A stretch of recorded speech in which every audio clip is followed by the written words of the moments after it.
Good morning, Carla. It's Friday. I thought I'd talk a little bit about being friends with or loving someone who is sick or has an illness or something of that sort. But we're gonna get first things first out of the way. One, our light got fixed, so now we have better light, like this. Yeah, so now it's a little bit brighter on this side than it is on this side, but we'll deal with that at another time. As you know, and as some of our viewers may know, I get chronic migraines. I have had migraine headaches since I've been 7. They are worse than a regular headache in the sense that when I get a migraine, it's just a massive pain on one or both sides of my head, and it sometimes makes me nauseated, and I get sensitive to light and sounds and smells. Step 1, for if you yourself are suffering from an illness, you have to accept it. It's not something that's going to go away magically. Something will have to happen. It took me a really long time to be okay with the fact that I have an illness and there are things that I can't do.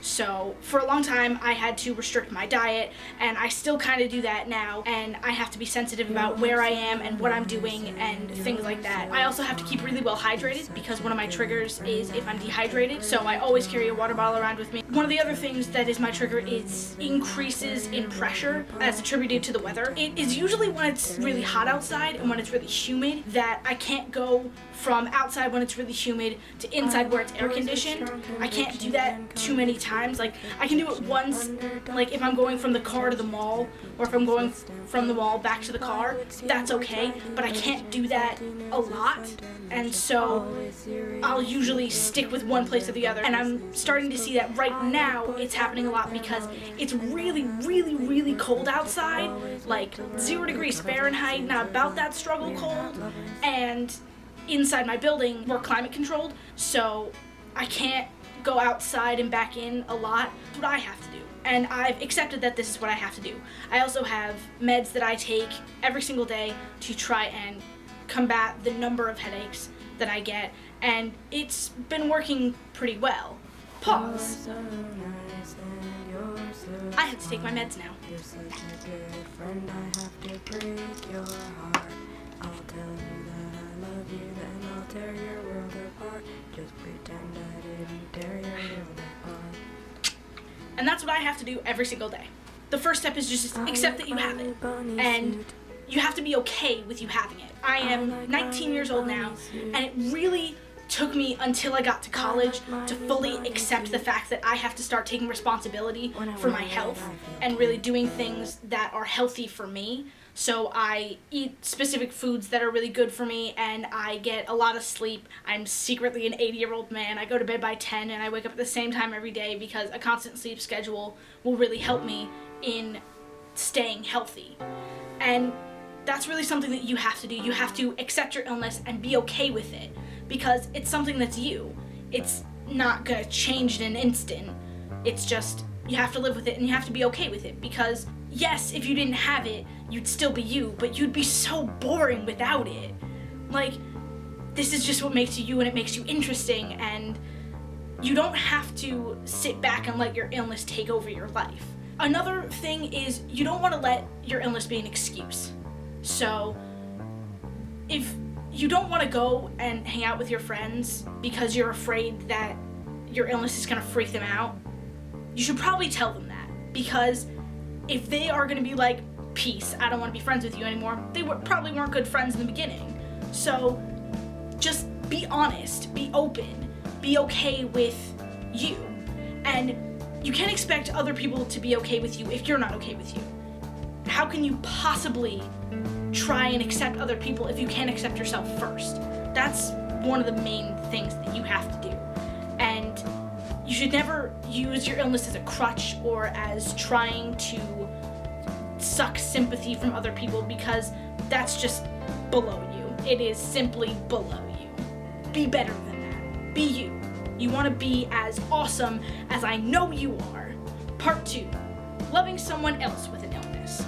I have friends who have other illnesses. So I have friends that have diabetes and that have mental illnesses, because mental illnesses are real illnesses too. Let's not forget that. You wouldn't tell somebody with diabetes or with cancer that, they should probably suck it up and just get better already, because that's just rude. Don't be a buttface. If you're going to love somebody that has an illness, you should probably understand their illness first. You can go to Wikipedia, which has a ton of citations, and read actual articles about illnesses. You want to be there for your friend. If your friend wants to just be like, you know, I'm having a really sucky day because of this, you can be like, okay, let's try and make this better. You want to be there for whoever it is that has the illness, because you'd be a sucky friend if you weren't. You'd just be one of those like, oh, I'll be your friend, but I don't want to hear anything about your illness because that would make you less awesome.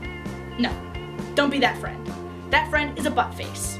Learn what you can do to help them. Just ask your friend, like, what can I do to make this less stressful for you? That would be the greatest thing in the world, to have someone just be like, what can I do to make you more comfortable? Be the conscientious friend that you know you are. You want to be okay with them, and they want to be okay with you. Being someone that lives with a chronic illness, I hate when people try and give me like little tips and tools that they learned on the internet. Like, whenever I get a headache, people are like, oh, have you had some water to drink? Obviously, I've had some water. I carry a water bottle around with me. Don't be that guy. Don't. We hate you. Even if we don't say it, we're secretly judging you and thinking of all the ways we can kill you. Don't be that guy. Don't try and be their doctor. You are not their doctor. That's not your job. Your job is to just be, hey, how are you doing today? That's it. Really easy and simple. That's it. I'm gonna put some links in the description to some articles about living with someone that has a chronic illness, someone that has mental illness, and being a friend for someone that has some sort of severe illness. If you have any questions for me, I'm gonna put all of my links, like my Twitter and my Tumblr, down in the description, so you can send me asks on Tumblr. That'd be cool too. I will be more than happy to answer any questions that you have. And if I don't have the answer to the question, then I will try and find a resource that will answer your question for you. Don't be afraid to ask for help. That is one of the really big things, is a lot of people are scared to ask for help because they don't want to seem weak. You can always ask for help. If you want, you can ask me for help. My links are in the description. That is what I have for you today. I hope you liked this video. If you did, you can give it a thumbs up or share it. God, that was so cheesy, and I'm so sorry. I apologize. Oh, shameless self-promotion is just draining out my soul. Carla, see you tomorrow.